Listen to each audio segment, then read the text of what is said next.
lost hundreds of pictures and thousands of negatives, and some of the pictures I see in magazines that Mm. you know that I know I had Yeah. taken.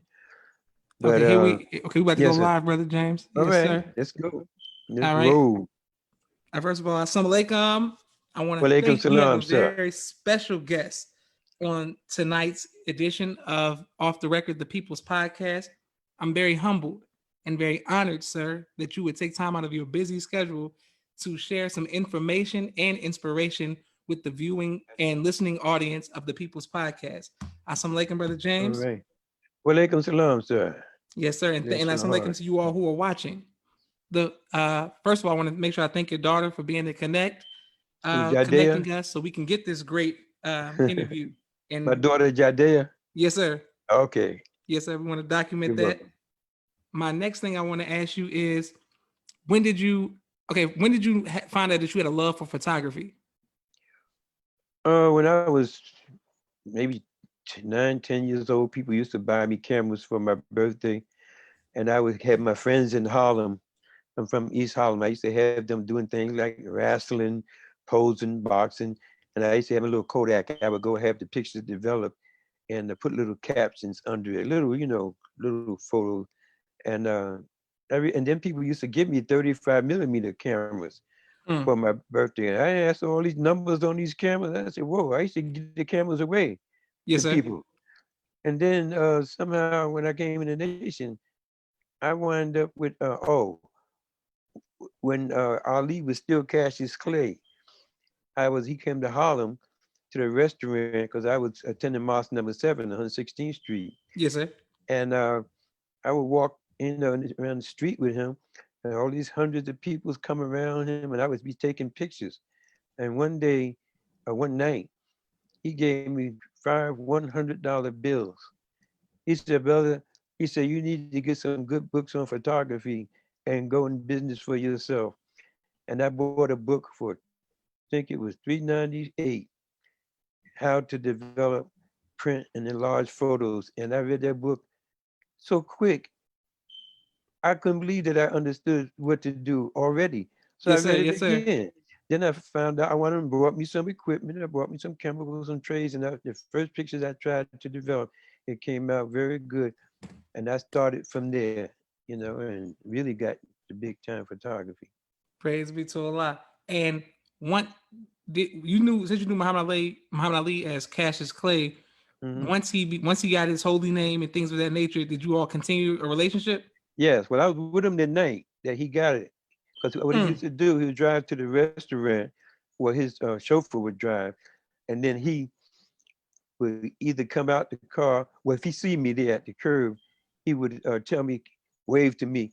I get in the car with him, and he would raise his fist and say, "You got any pictures for me?" I said, "Here they are, champ. Here's the pictures." Mm. I give him the pictures I got, the little pictures, and he'll go through the pictures, go through the pictures. He'll go through the pictures. He said, He said, "These are nice," and he hand me a lot of money.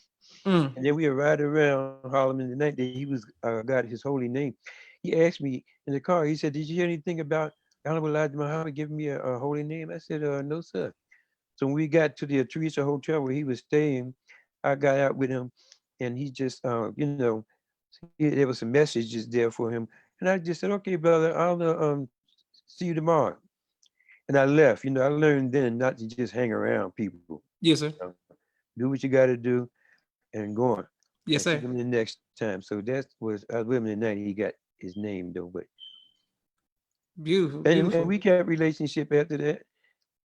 Okay, When the excellent. message, yeah, when the message of Black Man came out, there's a picture in the old Muhammad Speaks at the Armory. We was having a big bazaar there of me handing him the books. I was handing him the books, and he was autographing them.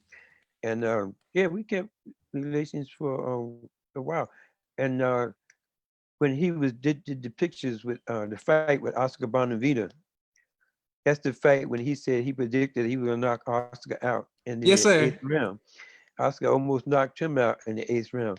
But Mm. that's the fight that when he hit the man so hard, finally, that's when Oscar he did a somersault and he was out. Yes, sir. Yes, sir. No, and that was at Madison Square Garden, and I went there with him. Matter of fact, he went there by subway. Boy, the whole world came with him out the subway.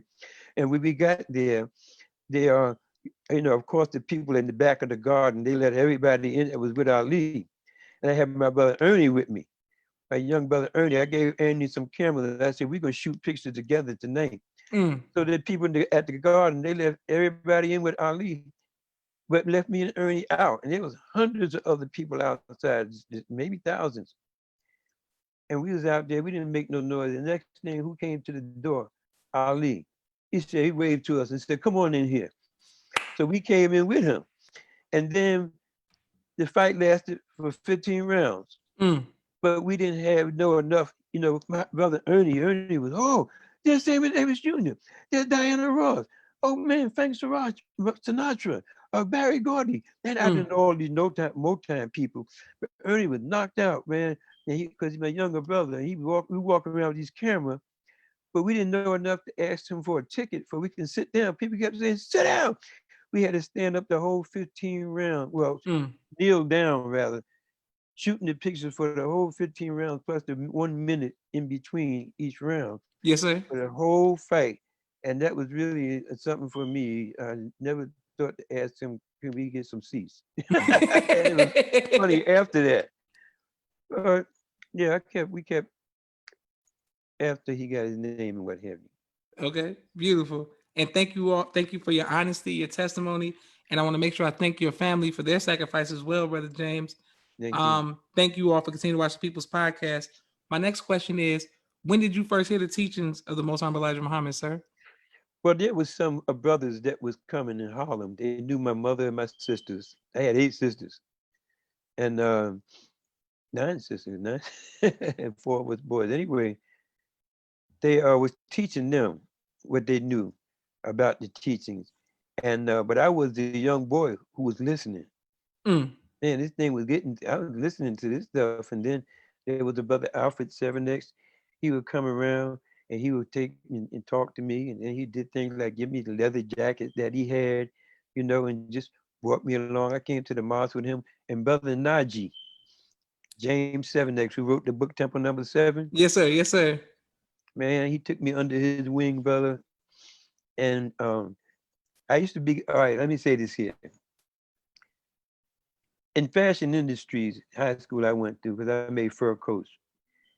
And they called me Reefer Brain in school. And I used to be going to get my reefer on 115th Street and Malcolm X, and then the mosque was on 116th Street. He came out the restaurant with these people around him in security. Of course, I didn't know who he was or who they was. And he shook my hand. He said, why don't you come around the corner and hear me speak? I said, hear you speak. I said, man, so I want to come and hear you speak for. I cursed him, and the brothers with him, they leaned like they were going to do me. And he said, oh, brothers, leave him alone. If he knew better, he would do better. Then I got on a handshaking basis with him. And one night, 1960, Wednesday night, Allah sent me up there to that mosque. Brother Najee was teaching. Boy, I was jumping up and I was jumping up and down. And then Malcolm came up and he started speaking. I was raising Cain, man. I couldn't sit down. He laughed. He said, you're going to get your chance to join that night. And I stopped smoking reefer that same night. And I carried 2 guns at the time, too. Yes, sir. And because I had to go put my gun away in the 115th Street. I had that. Yes, sir. In this hole in the window in the hallway. Anyway, I did all that so that I could come to hear the teachings. Yes, sir. And whatnot. And brother, I had a jumping good time. I joined that night. I broke one gun up. Other gun I gave back to the guy I borrowed it from. I used to scare him. Every time he asked for it, I used to start like shooting at him. I gave it to him. He didn't think I was going to give him his gun. I had Vernon, here's your gun back. He started running. I said, no, I'm going to give it to you. Yeah. But anyway, I changed that right then, brother. Everybody tried me. They couldn't believe I stopped smoking herb. You couldn't believe I stopped drinking Johnny Walker, Red Smirnoff, vodka, tomato juice, Bloody Mary, all that jive. I wasn't no gangbanger. I just carried 2 guns. I saw gangs doing things. I saw gangs doing things to people. And I just refused to run from anybody. Praise be to the You Lord. know, and I'm like that today. I tell everybody, if you ever see me run for anybody, whoever's after me, you tell them don't be there. When I go where I'm going and get back in there and come back. But I don't be running for nobody, brother. Anyway, my photography. Oh, go on. You ask the question. I'm about. Okay, yes, sir. That's all good. My next question is, how did your parents feel about you accepting the teachings? All right, my father died at 33 years old. I was 14, 12 years old. Anyway, he was a good man from Georgia, and he was always trying to work, but he was epileptic. Epileptic. He couldn't hold the job down. He kept trying the waterfront. He worked there. He did a lot of work, but and I used to watch him have seizures. Let me say this first of all. I taught a class at FOI, last FOI class we attended to. Yes, If sir. you know anybody, our listeners who are epileptic, electricity is the greatest enemy of epileptics.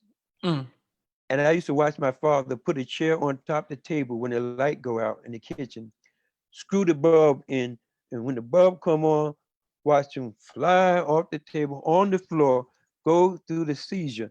And it happened like that every time when he's changing the light bulb. And I heard two scientists saying that the same thing, because what uh, electricity does is scatterbrain. It mm, scatters your brain. Same time the electricity goes into that light bulb, when you're screwing it in, it goes into your body, your brain too. And they would take you off like that. Don't sit against no outlets on the wall. Don't plug no outlets into the wall. Let somebody else do it. Don't charge nobody's car battery.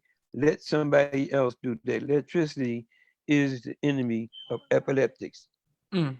So that's just a message out there, And because thank you, I've done sir. a lot of studying myself. And my mother, bless her heart, she raised all these children with love, and she was a conscious woman too, beautiful. Yes, sir. And what happened is that she was so glad when I came into the mosque. We started talking seriously. 122nd between Park and Madison. She used to look out the window. I used to look out the window with her when I come around with my Muhammad speech, and used to start talking. See, she said, "Yeah, Jimmy." She said, "Your great grandfather, he was an activist like you, and he was Mm, assassinated in Philadelphia. His name was Octavius Cato." And mm, she, from time to time, told me about Octavius Cato. She said he was such a famous man and such a good man until when he was assassinated. The only funeral that was any time anywhere his size was the funeral for President Abraham Lincoln. mm. And then I got this big book. It's called anyway, I did name of the book. But I got this book on Octavius Cato. Our people should look this up. It's a big book, and the things that man did, he outdid like about, I would say, 50 civil rights people. Mm, mm. Tasting Freedom is the name of the book. Taste of freedom. Tasting Freedom. Tasting freedom. Yes, sir. And brother, I thought I got into that book for the month of Ramadan. I was reading the Holy Quran, and I was reading his book. Praise be to the And I Lord. did some reading and some studying. But I'm from a family like that. My mother was very glad that I was going into that, because she saw that I didn't have any direction. I was out there. All I was doing listening to jazz. I had a portable radio, some sunglasses, reefer, and two guns. And yeah, and leave me alone. Leave me and my friends alone. And she was very glad, because when I come from the mosque, I would come around the corner. I changed up, man. I was clean now. I Yes, was sir. talking sensible, and I come around the block and I was teaching. I take everybody to the mosque. The All right, my daughter told me to stay on the topic. She said she didn't ask me to say that. But anyway, me and Clarence 13, who started the 5%ers, we was tight also. Mm, mm. Okay. Yes, because I lived on 113th and Fifth Avenue. He lived there 115th Street, and and the other projects. And we had my ex-wife used to babysit his children. his wife, Sister Dora, used to babysit my children and what have you. And a lot of the pictures that you see of him, I had taken Mm, also. mm. Oh yeah, and it was tight. And then he left the nation, and things happened, to him. But Yes, sir. answering your question, my mother was very grateful that I came into the nation because she saw a different person, and she saw older people trying to challenge me with the teaching, but they had no win, brother. And I was new. Praise I be was to very Allah. new, brother. Okay, beautiful. And thank you for your testimony, sir. And thank you all very much for continuing to watch the People's Podcast. Thank you, Sister Miriam, for joining. Peace, family.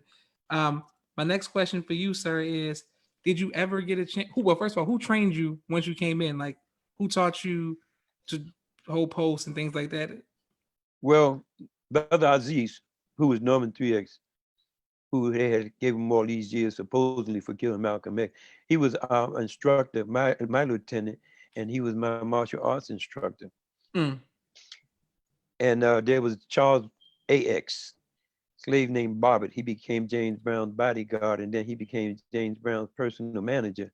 And he's the one who Allah had run into me on Broadway uh, and asked me, "What are you doing, Brother James?" I said, "Photography." He said, "What you doing? Photography, professional?" I said, "Yes, sir." He said, "Man, Mr. Brown needs some new pictures." Told me to come to the studio that night. I came down to the studio early, and I was sitting in the corner, and James Brown came with his rain. He came with his umbrella, pigeon-toed self, and walked all the way. Yeah, he walked all the way up to me. He said, Salaakum, brother. I said, Walaikum salam. He said, Mr. Bobbitt told me about you. He said, well, you got free run to the place. He said, take all the pictures that you want and whatnot. I didn't know he had a album coming out called a Good for the album. mm. But I did just that. But anyway, answering your question, because everything is mixed up. I have a great a run of history in the Yes, nation. sir. Yes, sir. Take your But time. I'm right brother, here with you. I well all the lieutenants, I had a number of lieutenants taught me. You know, First Lieutenant Clarence 7X and brother Aziz, who was Norman 3X, and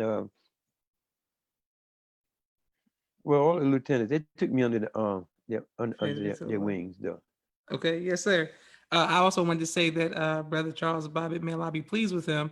I got to speak to him a lot when he was in Oh, you Atlanta. did? Yes, sir. I All was very. We right. got very close, as well as I interviewed Minister James Najee as well. So I'm Mm, familiar with some of the people that you're referring to. all right.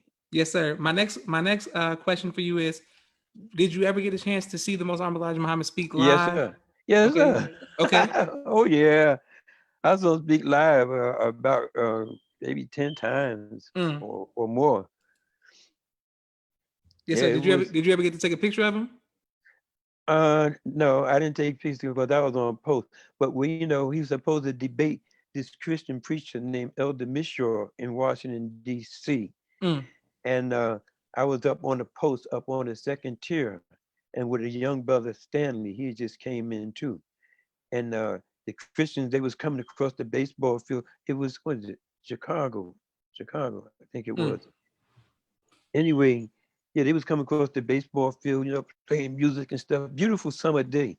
And then all of a sudden, I looked down there and I saw all the FYI and the messenger. I said, Brother Stanley, I didn't want him to miss this part.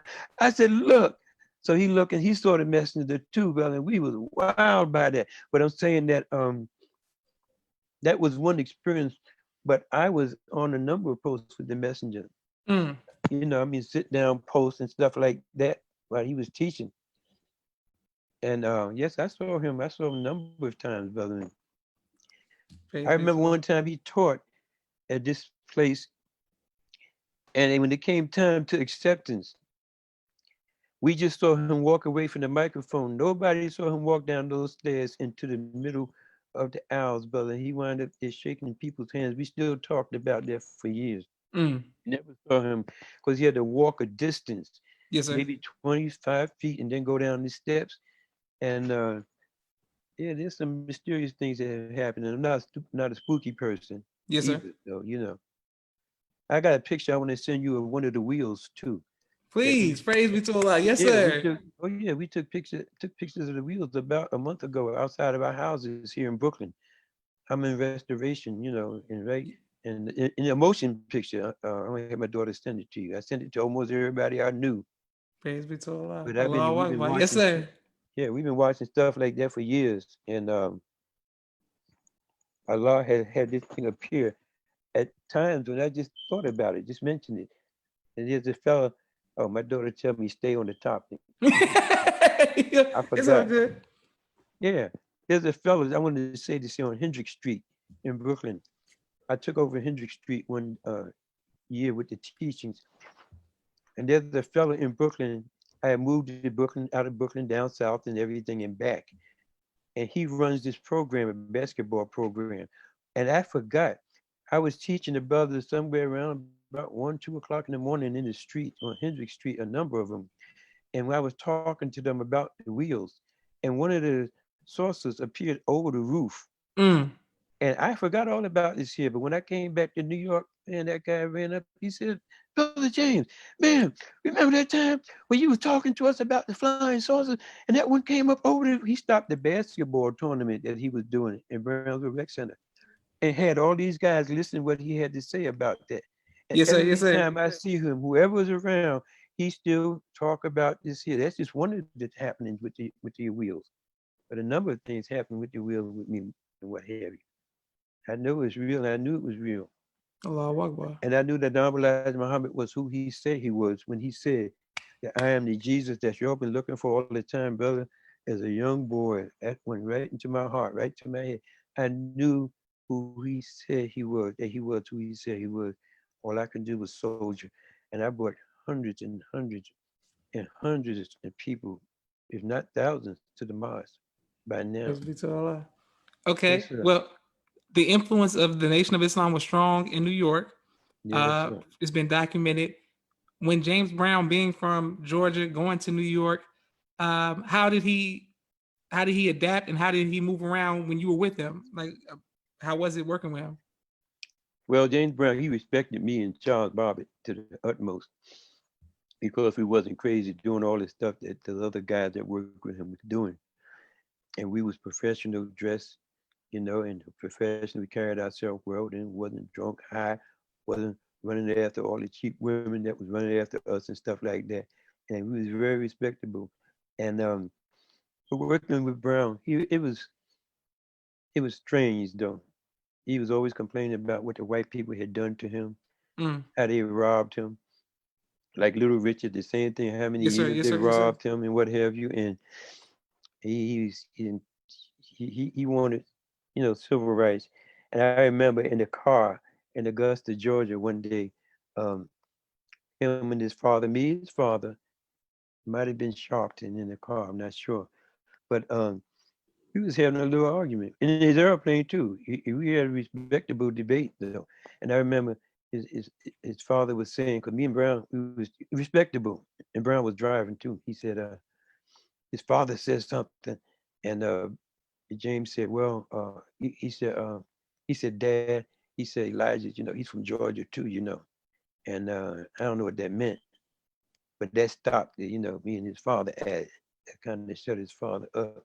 Mm. And I remember we was having in his airplane, me and James Brown had a debate, and he was saying about uh, we talking about Elijah Muhammad and Martin Luther King, and then he said, "Well, Elijah ain't the only one." I remember him saying that to me, and I said, "Yeah, he's not." I said, "He's the only one that's not letting somebody kick them in there behind and punch him up in his face and Yes, pour sir. hot sauce in his eyes because you want to integrate with somebody who don't want you."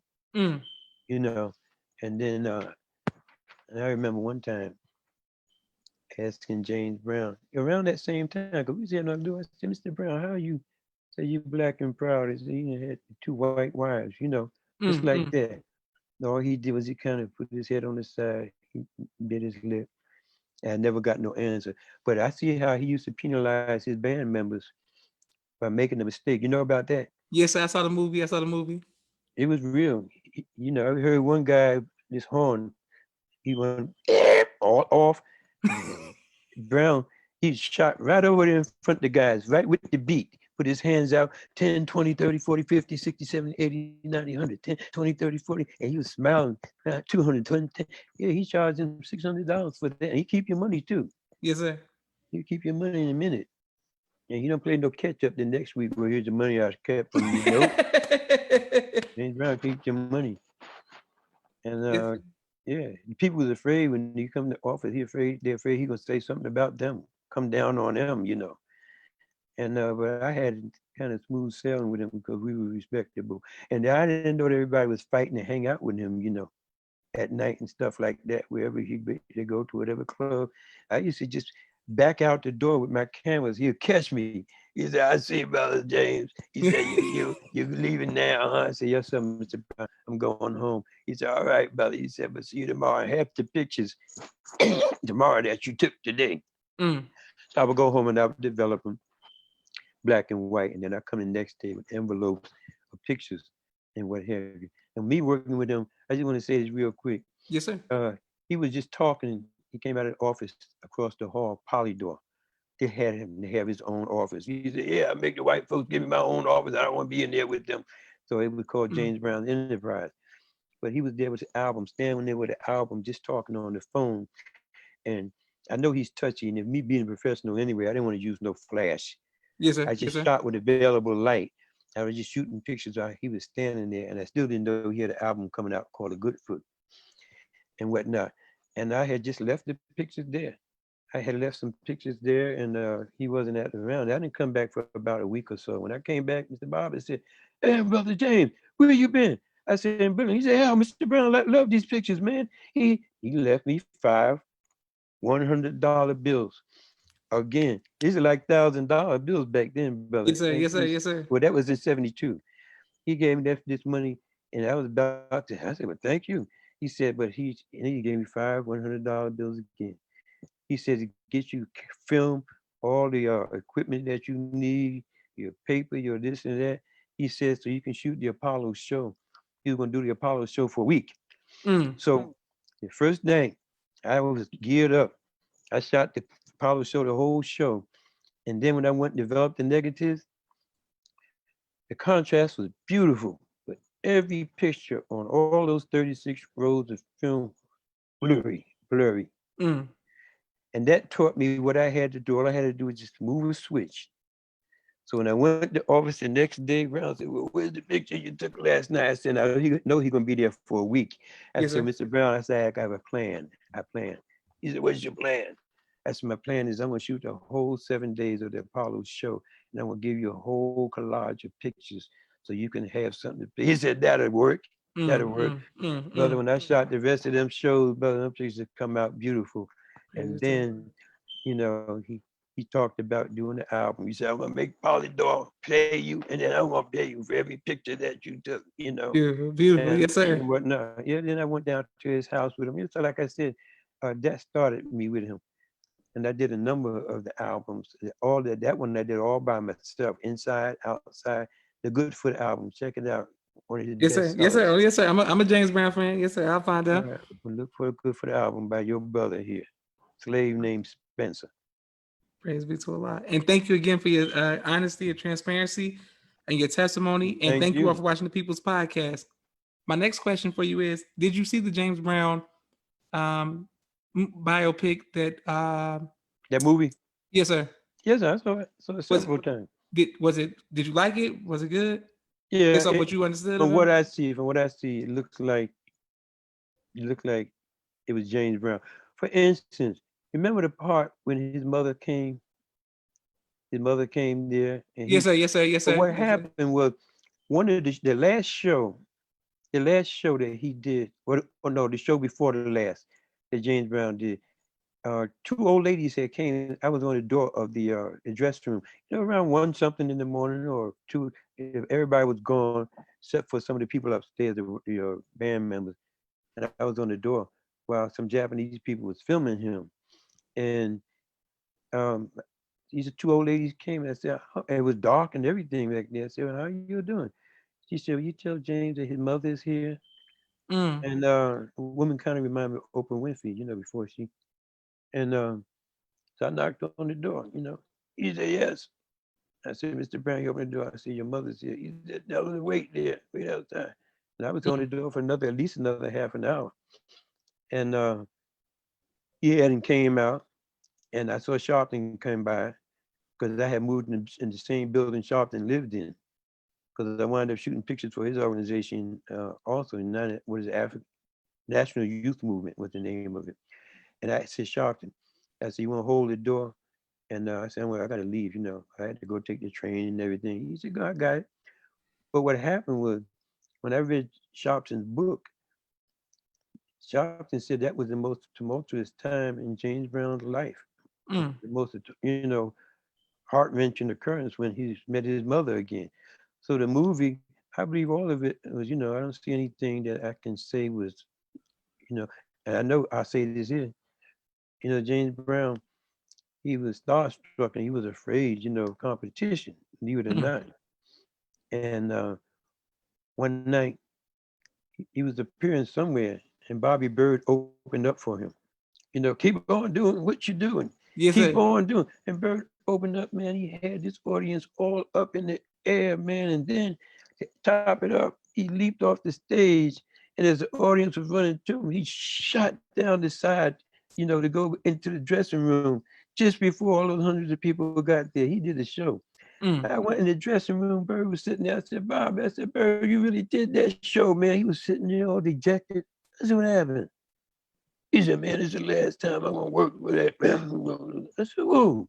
He said, James. I said, what happened? He said, man, he told me, nigga, he said, be careful, what you do. Remember whose show this is. Don't try to steal the spotlight. And he Mm. said, Mm. I thought Bird was joking. And he says, the last time you going to work with Brown, that's the last time, even though James went around the country and he still had on that marquee James Brown and Bobby Bird, James Brown and Bobby Bird, and to try to have a substitute. Nobody's substitute for Bird. And I even called the radio station. Bird was on the radio station when I saying, he said, I don't know why James did me like that. Mm. And James, well, he was off and on though, but he never, went off on me like. And then the last night of the Apollo show, let me tell you what happened. The end of the show, um, his son Teddy used to take pictures there. The black, this teenage black Americans, maybe Yes, sir. about 12 of them came on the stage. Brown gave them a little play at the end of the show. Okay. And his son Teddy in a white suit, he was between them and took pictures of them. I took pictures of them. And then we was about to leave. James Brown had to stop at the office of the Apollo. And he was on the phone there for almost an hour while we all standing out there. Bird Mm. and I mean not Bird, Bobbit and all of us. And then Brown got off the phone. He said, well, I just made a deal. I'm gonna be here for another week. Because Ike and Tina's supposed to come and Ike beat Tina up and she's unpresentable. Mm. So that gave him another week. But the thing about it, when I went home and developed the negative of this show, there's a timer where you put the timer on and you run water into the tank with the Oh, negatives in the dark. okay. Yes, And sir. I sat there and I fell asleep. And then I heard the thing go off. Bing, I jumped up and I took the negatives out. I shouldn't have did it at that point. I should have did it at the second point. I took the Mm. negatives out, not knowing that what, and I was looking at the negative, and I saw Teddy with these girls there on the stage, and with me holding it up to the light like a sleeping fool, I watched the negatives just disappear. It disappeared. It turned, Oh the whole no. thing turned white, and I just went to bed. Mm. About an hour later, I heard on the news that Teddy Brown and two other guys got killed in a car accident, that the car went off the highway down to another highway and turned over about 3 or 4 times and whatnot. But then when I think about it, that might have been some kind of omen of me with them negatives watching him disappear Yes, sir. Yes, sir. Yes, on sir. that. Oh, another thing, let me say this too, in case you won't ask me. I had bad feelings about James Brown on my side of the room, my bedroom. I was woken up like he was on my side, dark and the cold. They had on this black shirt with stripes, gold stripes. You know how they put the cape on him and Yes, what sir. he Yes, had, sir. Yes, and sir. like he was, they putting had a cape on him and like, but he was like crying, like he was cold, and I got the thing that he was dying, like because I had moved, and James Brown had changed his number, and I would have to get in touch with Al Sharpton and get his new number and whatnot. But anyway, I kept telling the people that I got to get in touch with James Brown. I got to get in touch with James Brown. Tell him about this dream. something about this dream. Then I heard he's supposed to be appear at BB King's. I think it was New Year's Eve. Yes, sir. So I said, I know what I'll do. But my daughter Jade met him already. And I took pictures I have of him and her when she was 7 years old, right, Jade? Anyway, so I'm gonna take my wife and my daughter to BB King and just pay to get in because the people didn't know me there. I just walk into Apollo, but it's a different. I would go to BB was gonna go to BB King, watch his show, and then call him in aside and say, "Hey, Mr. Brown, I had a bad dream about you. Take care of yourself." But I had a dream twice. I had a dream, and then still talking about getting in touch with him. He died Christmas Day, I think it was, Damn. and I never got to see him again or to tell him again. Damn. God give me different omens about things, and I'm not a spooky person. Yes, sir. Yes, sir. That's why I know the different things because it's coming from Allah to me. Praise be to Allah. Beautiful. And thank you very much for your testimony. And You're thank you welcome. all. People saying excellent. Brother Wayne Muhammad said this is beautiful. My sister Naima says, Walaikum Salam says Naima. Okay, my next, Mhm. Al Sharpton. What was Al Sharpton's role with you all in Entourage? And well, when I moved into a building on Lennox Road, and which was where Brother Professor Christopher and now he lived across the street with his mother Yes, and sir. his sister Wayne and them. Yes, sir. Yes, And sir. Brother Anthony, I used to watch them come to the bar. They're much younger than me Yes, sir. and whatnot. But I was in the office. I came in James Brown's office, and I said, Sharpton was sitting there. I said, "I don't know you from somewhere." He said, "I was just thinking the same thing." I said, "You live on Lennox Road?" He said, "Yeah."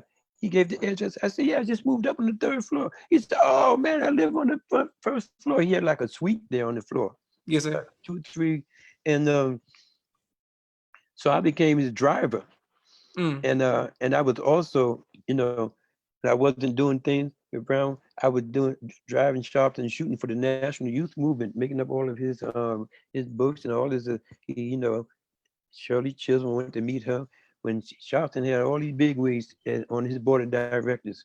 Mm. Bayard Rustin and and what have you, and he knew everybody.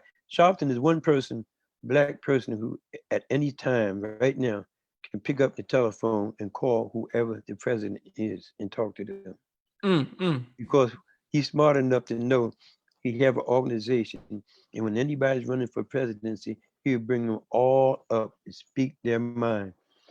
So if they win or lose, still they came through Sharpton, Yes, and sir. Yes, sir. Sharpton Yes, can sir. pick up the phone and talk to them. And so he had a lot of clout. And he was a young guy. I think he was, I don't know, 14, 15, 16 when I met him Mm. Mm. and whatnot.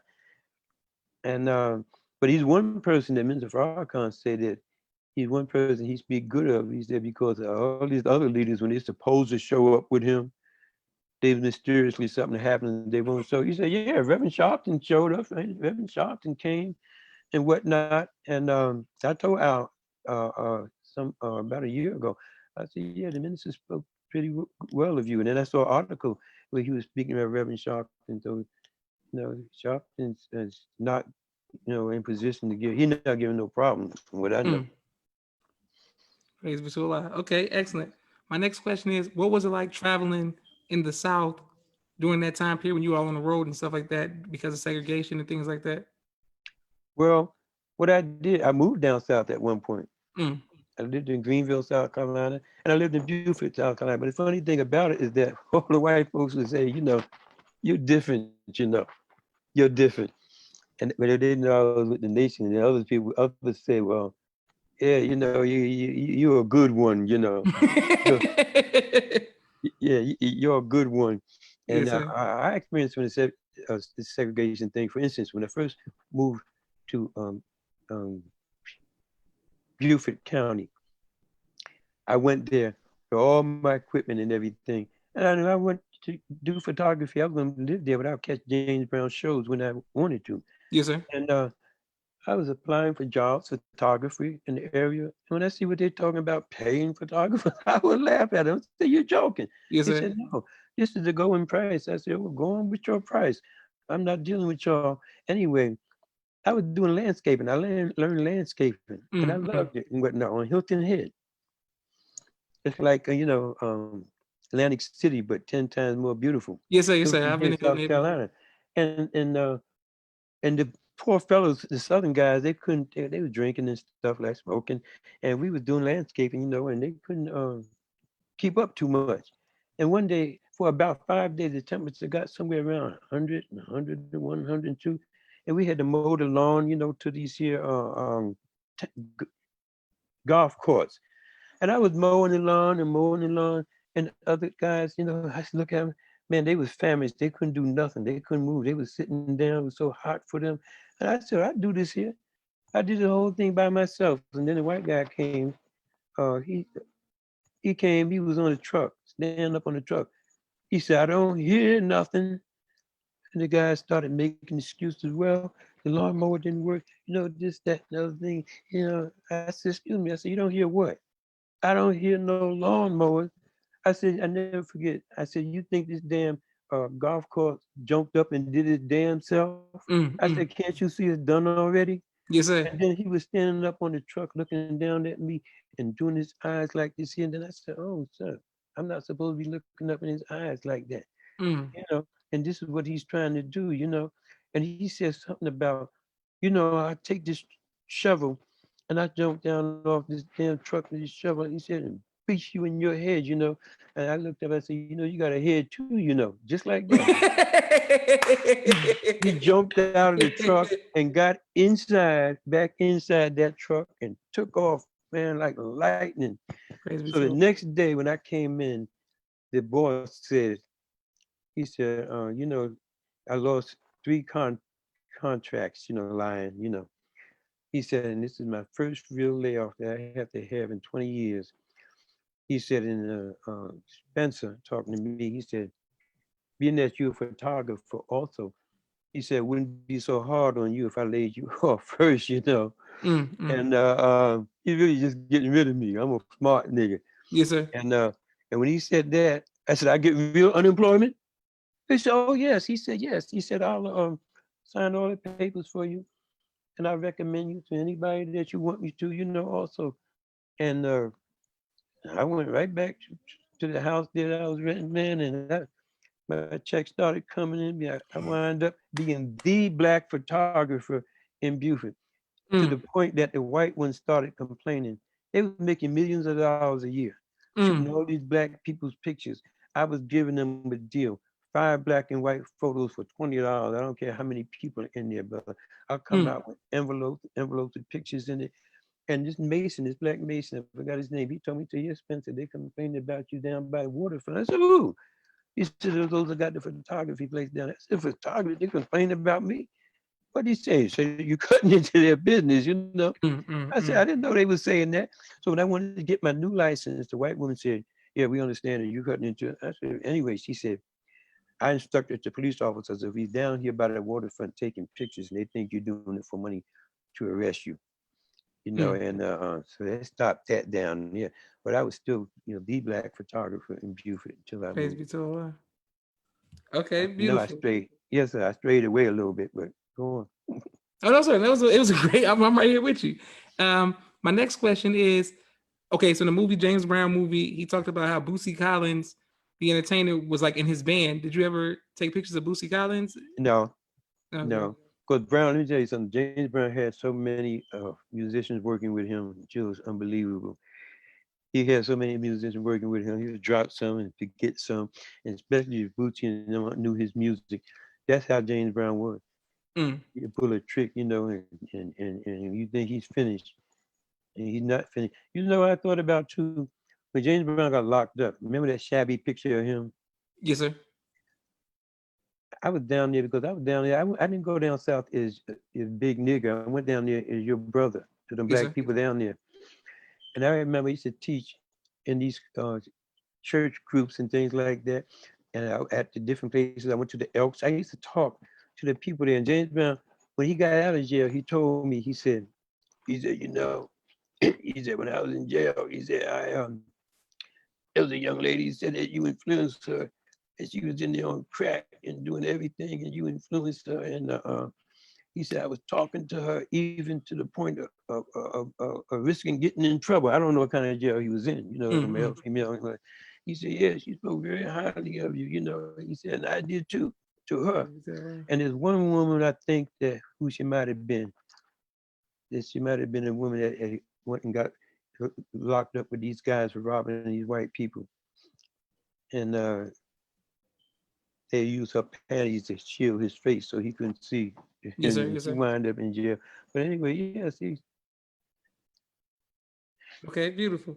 Did you when James Brown passed away, did you get a chance to go to the funeral?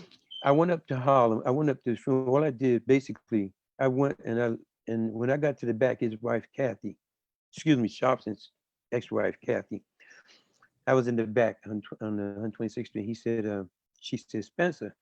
She said, come on in. I'm a reluctant person, you know, stuff like that. He was in the back of the house. I went in, but you had to go through all this, that, and that, and the people at the house at that time they didn't know me. These new people on the back Yes, sir. door. So I went in and what have you, and I viewed the body. And but my main thing for going there was to get numbers for people that worked with James Brown, like Fred Wesley and Maceo Parker Yes, sir. and Yes, different sir. other guys. That was my real reason for going up there. And then I gave out a few pictures up there to some of the people that was there, me and James Brown, which you have that same picture. Okay, and how was people who are fans of James Brown music know that Maceo? How was he to Maceo. interact with? Who Maceo? Yes, sir. Well, Maceo cool people, man.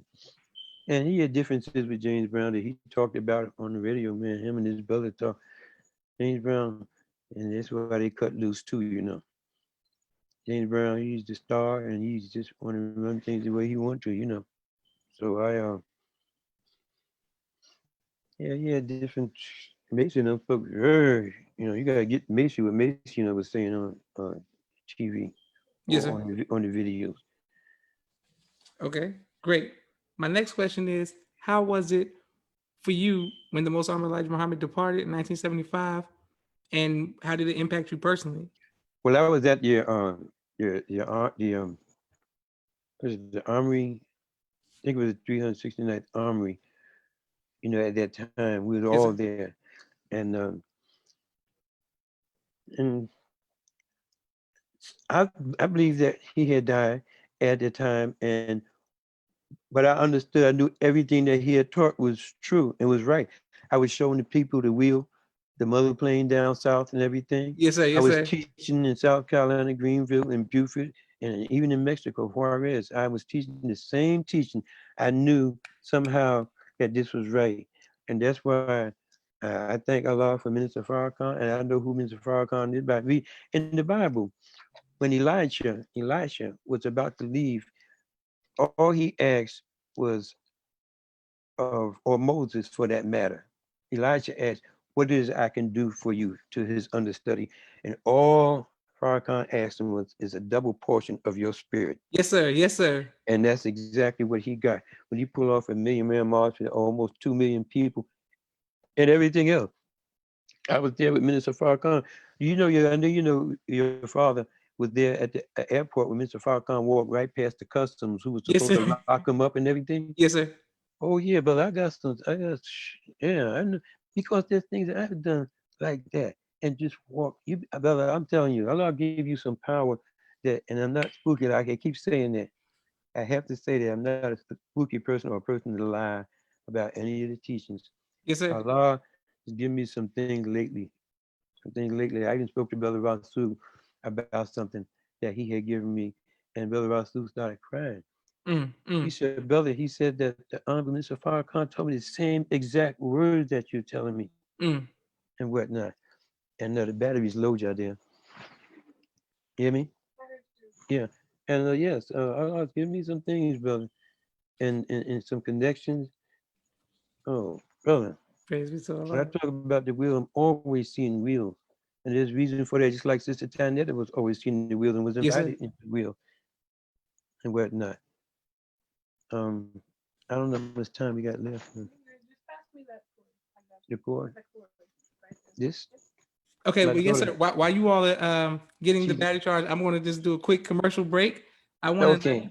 know that my brother and his business partner Jamal have street premiere video editing. If you all need anything done for film, television, or just basic editing. They have a 4K camera, great software, and a drone as well. My sister Okay. Miriam, her children's book, ABC I Love Me, and coloring Can I book is take on 10 seconds? Amazon. Walaikum salam, One. Sister Aisha. Thank you for always tuning in. My second book, Cleopatra, it is on Amazon, Cleopatra with a K. Thank you all for everyone who has supported it. Joshua. My Joshua. sister, Naima's Oh, book, he's Stay not. on Point, Dance Academy LLC, Supreme Mhm. Men's Clothing in St. Louis, Missouri. How much time we got? 10835 West Florissant Avenue. The phone number is 314-528-5555. BMW Entertainment in Phoenix. Brother Ronald, they do event planning. If you need anything event planning, please reach out. Brother Kenneth, Bowtie Maker Extraordinaire. It makes some great bow ties. 917-337-1380. Oh, He they can ship watching me. bow ties to you. Supreme Team Insurance, Okay, I'm still. Todd X McGraw, 803-521-2787. Please make sure you reach out to that brother for some insurance. Brother Chantel, Supreme Express, the X Factor in Transportation and Logistics. Sister Serena Woodford in Fort Lauderdale, designersofcomposure.com, hollytexture.com. They do natural hair and skincare products. I'm coming right back to you, brother Take your James. time. Take your time. Yes, sir. Raising Black Millionaires flashcards, economic empowerment and development for young children and the youth. And last but not least, my father's book, A Soldier in the Movement of Christ, All right. dudeBook.com. Thank you all for watching and thank you all for sponsoring. If you have a business that you would like me to sponsor, please cash at the People's Podcast. And back to you, Brother James. Yes, sir. Brother James, I have a quick question. What has been your greatest joy in your time of being a photographer, your time in the nation? What has been your greatest joy? My greatest joy Yes, sir. as a photographer. Mm. Ask another question. I'll try to think of what that is. Okay, yes, sir. What has been your greatest trial and how have you overcome that? My greatest trial. I don't know, because my easy the things that I thought was so hard, the herbs and the drinking, and just socially like that. I wasn't even going nowhere. Just and I just feel so good. Allah Yes, sir. blessed me to just stop that and to just soldier. Praise be to And Allah. I mean, I've been on the scene different times with Malcolm X and them, at the UN and Mm. different things in the street riots that they had, and how I was standing there.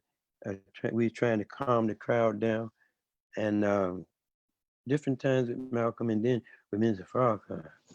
Man, it's just like a dream. Some things that happen, and the power that Allah. All right, for instance, the Million Man March. Yes, sir. Yes, sir. I was standing on top of these speakers out there just all day saying total victory, total victory. And I had not only my cameras, my lenses on it, I had a binoculars. And there's people, and I was on up close to the stage looking out at the people. But what the people didn't realize, all the way out there where it looked like it was heat just rising up, Yes, sir. it Yes, was sir. all people. I couldn't believe it. Everybody walked by. I said, look at them. Look through the microscope. I mean, in my telescope, excuse me, my binoculars. I said, look. And they saw it was people. And people all the way around, wherever you look to the left, wherever you look to the right, they was coming out of the blocks in droves, like not like 20 at a time, 30. I watched these people come out like 100, 200, 300, 500 out of one block. The next block, the same thing, 400, 500, 600 people, seven, and they just kept coming and kept coming and kept coming, brother. And that was one of the greatest feelings that I've ever had since being in the nation. And I was just saying, total victory, Wow. total victory. I would say that all day long. And then just as we was about to leave, then it started drizzling.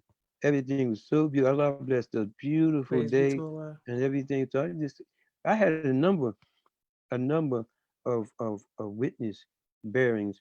And like I said, Mr. Farrakhan, he gave okay to speak on some things. I got some things I tell about that. Beautiful. Beautiful. Okay. What advice would you give? Well, first of all, what do you do for fun, sir? For fun, well, I write some jokes and things like that. And Okay. Okay. and my wife and daughter frown when I tell them the punchline. That's real funny though.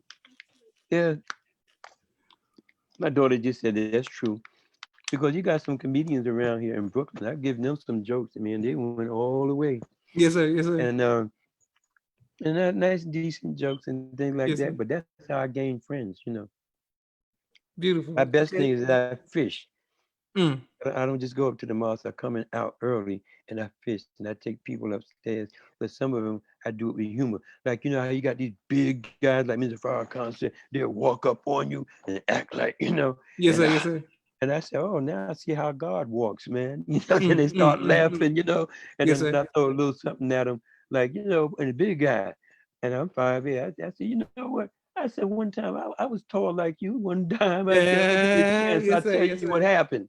I get a chance, I tell you what happened. You know, I Yes, sir. started using shortening and what have you, and cooking the wrong food, and a few little things like that. I mean, but people, and that, and I read, I'm reading a lot now. I read the Quran. I was reading the Holy Quran and the book on my great great grandfather at the same time. And my main problem I had during Ramadan was that after I got past the second part in the Holy Quran, Yes, sir. I read so much I didn't stop. That was very long, brother. I went to the next one and the next one, and my problem was trying to keep up on which part I was supposed to be up to. But I was, you know, I was ahead. I was quite Yes, sir. ahead, and I was studying a lot and reading a lot. I do a lot of reading, brother. Allah putting pouring this into me now, Praise be and to Allah. this is what I'm fishing people with.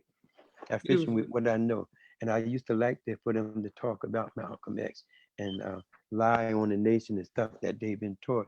I love to hear Mm. that argument, and then I just say, I used to go to the meetings and say, "Can I say something?" And they say, "Yes, sir." And the first thing I said, "Well, Malcolm X was my teacher too," and I take over the meeting, brother. I take over the meeting on how I know the innocence of our brothers and what have you. And this, I got some stuff to tell. I pray Allah Minister might one day let me just loosen up. I've been interviewed already, but I'm holding the tape. Yes, sir. Brother Richard was there when I was interviewed, you know, Mm. before, and the Captain Richard, and and I think Allah got the younger brothers. I'm teaching them too, and they're listening to me. I'm teaching Beautiful. them, and they're listening to me, and they're Praise listening be to me. to Allah. And all right, oh, you know one thing when I came in the nation, that- we went to Coney Island July the 4th to sell Muhammad speaks, Yes, sir. and we was out beautiful day. And we had a whole cadre of young brothers out there. And as soon as we got off the train, looked like the giant apes, the cops, white cops, giants. And I remember one of them telling us, "Y'all are not selling no papers out here." And our young Lieutenant Allen from Brooklyn said, "Who gonna stop us?" And we said, "Yeah, who gonna stop us? We're gonna have it right there, brother, right then and there." And a man stepped out of the crowd and said, "Oh, officer, these brothers are from my district." He said, "They are good brothers. They're good, Mm. youngsters." That was Charles Rango, how I first met Mm. the Mm. president, Charles Rango. And they stopped the bloodbath right there. Praise be to Because Allah. we ain't had no fear, you know, especially back then. Hell, all we knew how to do was fight. We bust your lips loose at the drop of a hat. We Yes, sir. wasn't Yes, sir. using all the diplomacy that we're using now. But Yes, sir. that was another striking experience that I had. And I'm going to Okay. tell Charles Ring, I never got to tell him yet. Okay. Yes, sir. My next question for you is, what advice do you give to future husbands? Future husbands, first of all, don't be lazy and, get up. I tell brothers, I said, if you could be 20 minutes late, you could be 20 minutes early, man. Mm, mm, I said, it's mm. a mindset. I said, set your mind for that. I said, don't be the type of person that you're going to be all laying in the bed unless you got a schedule like that. I said, be the first one up. I said, don't even let your family catch you in there sleeping, at past time. Get up, do things, future husband, be hardworking, be honest. Don't be a jealous type person. And don't mind, I teach FY that. Pick up a broom, man. Come home and pick up a broom. Mop the floor. Wash the dishes. My wife, she cooks gourmet meals. Gourmet meals, stuff that we James Brown, we paid $250 for. My wife cook gourmet meals, and my daughter's on the same track now, and whatnot. And then ain't no question. She's finished doing what she had to do with the food we eat and what have you, and she go do it. She's reading whatever she's doing. I'll wash the dishes at the drop of a hat, Mm. because they can't do everything. They got to know that the wife cannot do everything. You know, you're sure a wife knows how to wash dishes. You know, I have a washboard, brother. I wash clothes in my tub, save Mm. thousands of dollars. Just rush, hang them up, and do the ironing. Hang the clothes up. Just hang them up like it's a model's closet, Yes, clothes sir. closet. I have my stuff hanging up in my bathroom. I got my own. I have my stuff in my bathroom, what have you. But I do it. Don't be lazy, man. Push yourself and do. The wife to be cannot do everything. You're supposed to be stronger than her. Then go and exercise it like that. Don't be scrounging around so much, and don't be walking around all dirty and stuff. Even doing right now, we're stuck in the house, right? Yes, sir. Sure. I got my own bathroom, Belvin. First of all, I have it made up like a shrine. That says so clean I can rent it out to somebody. What now? Oh yeah. Especially this Ramadan. I mean, us in this, Yes, sir. in place, staying home. I went through all kinds of things and pictures and things, throw stuff away, made room, making more room and what have you. But like I said, I'll clean up. I'll clean up my bathroom. I'll clean up, keep my wife's and daughter's bathroom go together, fix up the bed. My wife, she teaches virtual school, the University of Islam, the Yes, Charlene. sir. She teaches the university and what Praise have you. Allah. So when she's here in the living room, first thing I do is I straighten up the room, straighten up the bed, straighten this up, fix this up. I put in 3 air conditioners in our apartment, brother, during this Mm. Ramadan. I Mm. mean, the Ramadan. 3 air conditioners, put them in there, and they imperfect, and we're gonna need them now too. Not being lazy. I mean, I work into the morning, 2 and 3 and 4 o'clock in the morning, and then also when I still was on the job, they they tell me just stay home until this thing boils over with pay. Yes, sir. Yes, sir. Don't even take it from my sick leave or annual leave and stuff like that. You know, so I'm just saying that you can't be no lazy person. Do Yes, you sir. know I Yes, sir. worked for the city for how many years? I worked for the city since 19, I mean, 30 some odd. I've never been late 1 second. And it Mm. can be Mm. proven. I tell the people at our headquarters, anybody asks you about me, give them the stats on me. I've never been late 1 second. Through the Praise rain, through Allah. the snow, through the this. It's a mindset. And now I know how God operates. You don't Wow. have respect for time for real. You don't have respect for life. And they talk about Malcolm was never late for meetings. Farrakhan never. I was never late. Beautiful. I worked. I was never late. I even opened up the place, and they told me the poor fellow that was there before me opening up. The people waited outside, hour and a half, 2 hours. We supposed to open on time. And they so glad when they moved me back there again. And I told the poor fella, I said, "You a good man, but ganja won't let you get up in the morning." Oh yeah, he had to admit that. He had to admit that. But like I said, if you can be 20 minutes, 30 minutes late, you can be 30 minutes early, brother. And you time yourself, give yourself extra time. Ain't nothing wrong with that. You on post, I'll be the first one on the post out there. When we on MGT post, Yes, sir. I'll be out post start at 8 o'clock or 9 o'clock. I'm there an hour early. Ask my family, ask an hour and a half. And I monitor. And I sweep the whole street around the corner, sweep all the way from the mosque around the corner. And when the sisters come into the class, they say, "Oh, Brother James must be here." I sweep all the way down to the other Maybe stores to and Allah. everything, brother. That's the mindset. And I Beautiful. remember Yusuf Shah, you must say, Yusuf Shah used to sweep from the mosque on 16th Street all down. I said, "Why you sweep them devil's property too?" He said, "Because all the trash down, they're gonna blow right back here." Mm. Mm. Mm. He said, "And it's good for the public to see that this is what we do in the suit and the bow tie even." And I just it became part of me. Cleanliness. And like I said, tell the brother don't walk around funky. I sprayed some cologne on my shirt the other day. My wife said, "Where you going?" I said, "You know I'm going." I said, "I'm going around this apartment. That's where I'm going. You're gonna walk around smelling like no damn lumberjack Yes, or sir. like Yes, I'm in sir. some gym. No, clean yourself up, man. Put some clothes on. and clean yourself up, shave and everything. Do yeah. So that's for husbands to be. Good advice. Praise be to Allah. And excellent Mm, advice. And thank you all for watching the People's Podcast. Thank you. Yes, sir. My next question is, what advice would you give to future fathers? What advice? Yes, sir. Future That is fathers. that is the advice that I just Oh, gave same you. advice. Same thing. Oh, all right. Let me say this here. When my wife was expecting my daughter, Chaldea, I used to play beautiful symphonic type music, cool jazz type stuff, and I would play it purposely. I play it and play this beautiful music, beautiful music all these 9 months. And then after a while, that day tell me, Dad, I heard that music before. I heard that music before. I said, yeah, that's the music I used to play before you were born and whatnot. And your mother was expecting this was music that was going into you and whatnot. And I purposely did that. And it's good for brothers to do that too. And I was telling brothers, if you said future fathers, Yes, sir. Future fathers. take your children under your wing. If they're your sons, do if your daughters take them under your wing the same time, have the same respect. Don't be doing things like not giving them privacy. You got a girl, like you're not giving. You got a son. You can knock on the door. Nothing wrong with that. Yes, sir. Before you go in the room, I remember one day it was many years ago. Of course, I forgot how old my daughter was. She wasn't too old, young. I don't know. One day I knocked on the door and just barged. She says, "Dad, you can just come barging in here," and that ring a bell in my ear. I see it as my child, my daughter, and what have you. She innocent. I'm innocent. But the fact that I did that and she reprimanded me like that, I said, it meant a whole lot. Oh, yeah. Yes, sir. I knock on that door. I got a special knock, knock, knock, knock, knock, knock, knock.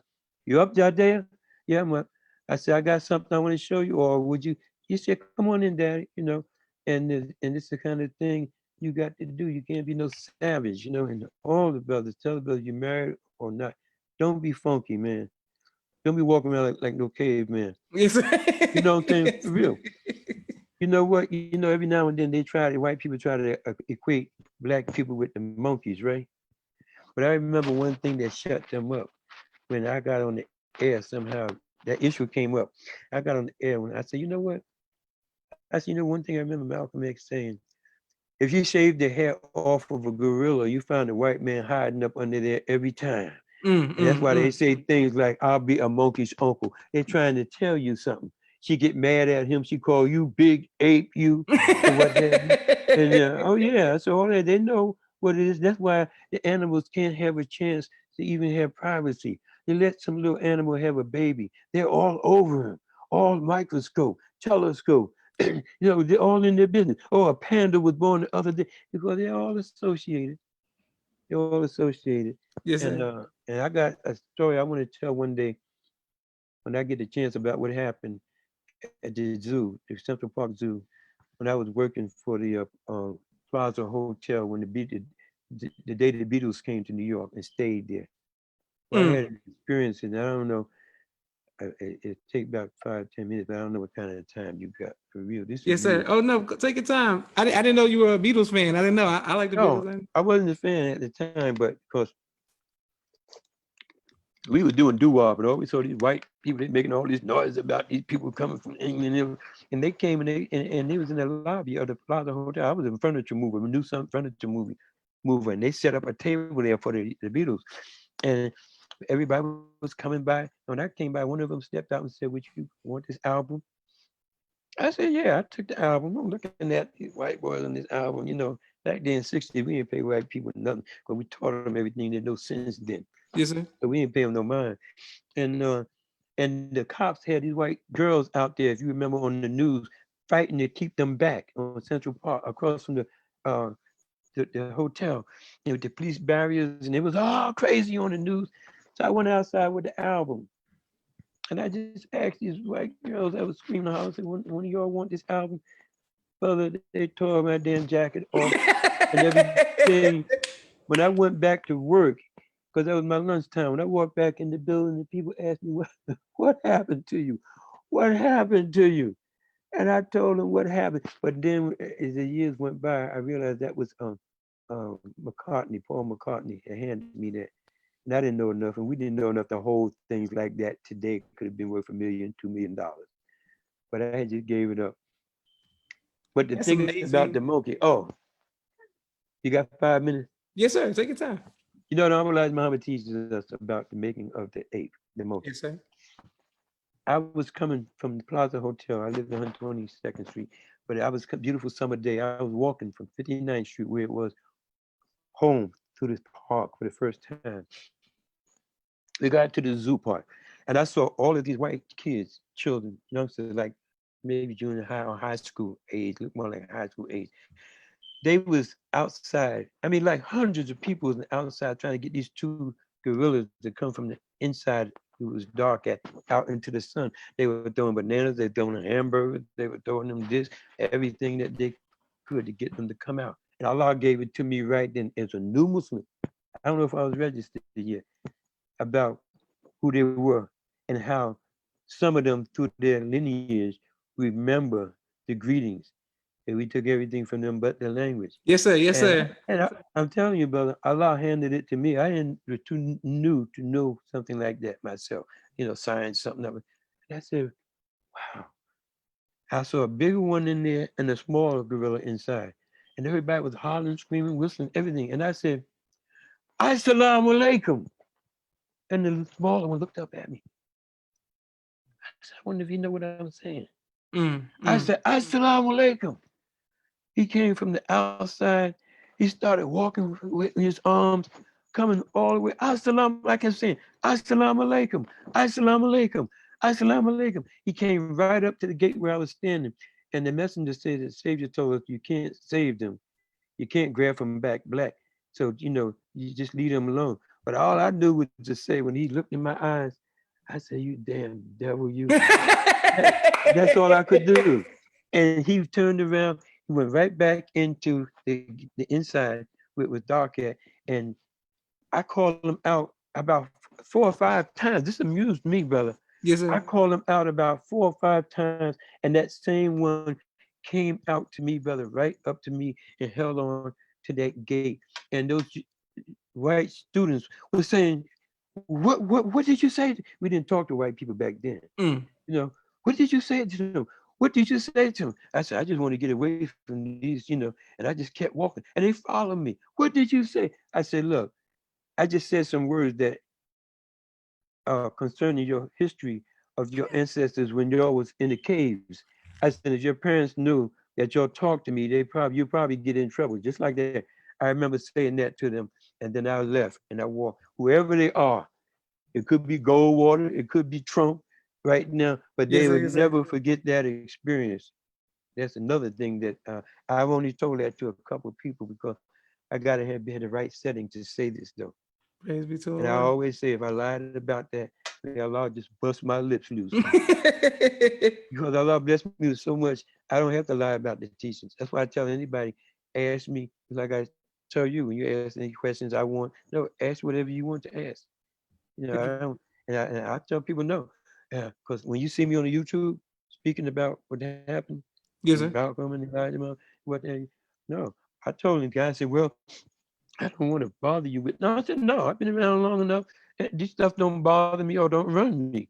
Ask me Yes, sir. anything you want to, and I don't have to lie about it. Allah gave me enough experiences and situations, brother, and I can tell you stuff. The wheel, the saucer going right across Hendrick Street in its broad daylight, and people right there, and I'm showing it to them, and they're asking me what is it.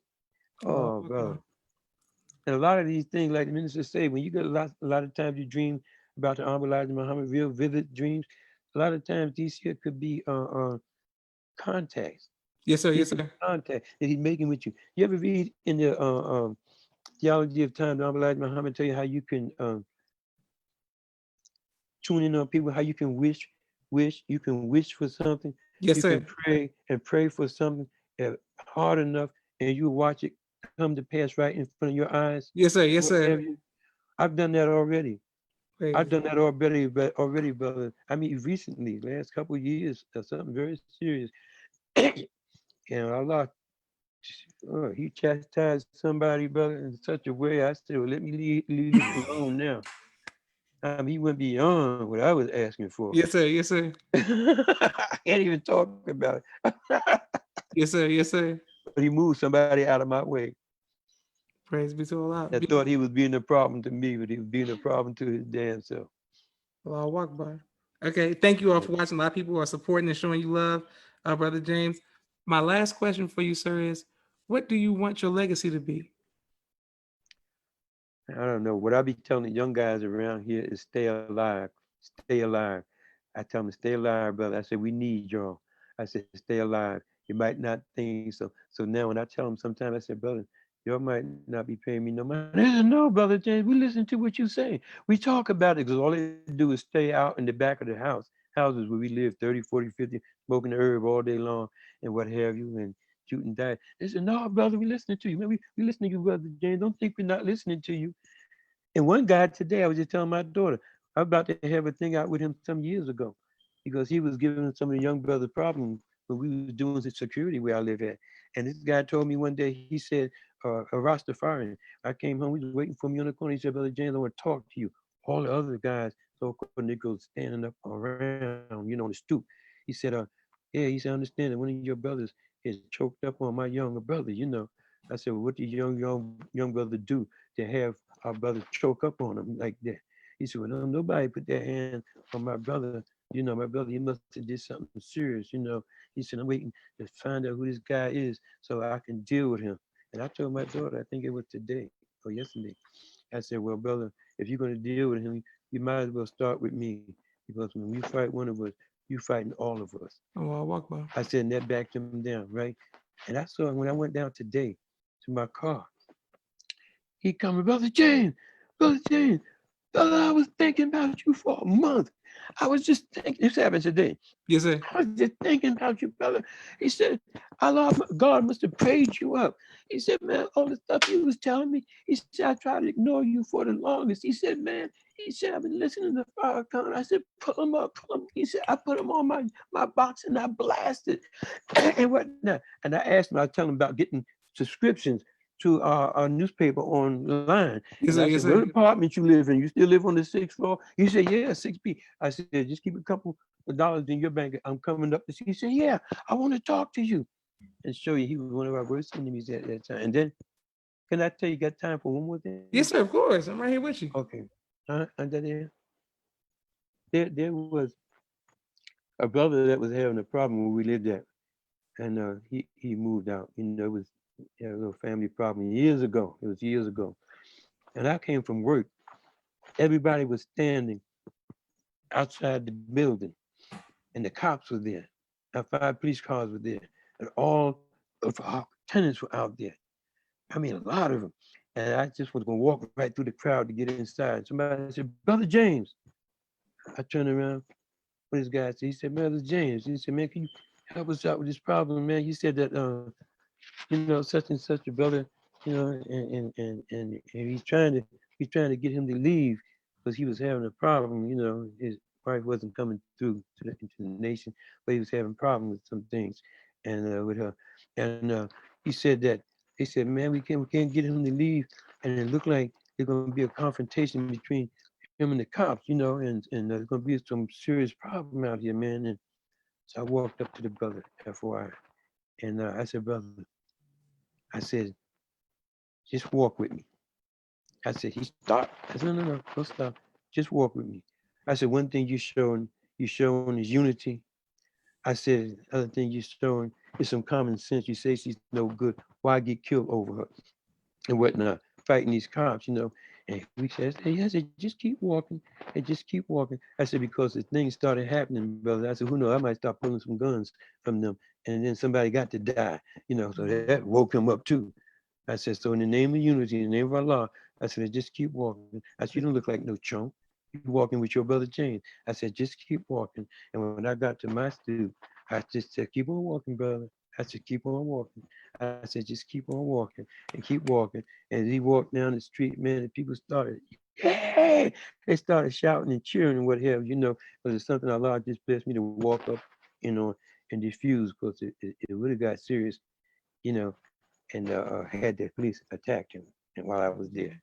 Yes, sir. And we would have been at war. So Allah blessed me, He blessed me when I was 19, telling everybody I would never live to be 20, brother. Now, that's why I told the brother when I came to F4 class, the last class we had, I said, say happy birthday to me, February 13th. Say happy birthday to me, brother. I said, I don't celebrate birthday. I said, but this year I'm boasting in the name of Allah. So I feel I want to be my legacy that I brought about, bring about some peace for our people and whatnot. And I want to do everything Mr. Farrakhan is asking us to do because that's how I do, brother. I put myself in the minister's place, in Minister Henry's place, even in Brooklyn here, brother. I, I fish for a while downstairs and bring the people upstairs, and then I go and do what I call help my minister. Sit on our front row, bearing witness, brother. Everybody wake up, man, and bearing witness and what have you, and bear witness and bearing witness and whatnot. And we making big strides in Brooklyn like that. Allah's blessing us. Praise be to Allah. So that's my legacy that I just want to, Allah put it in me.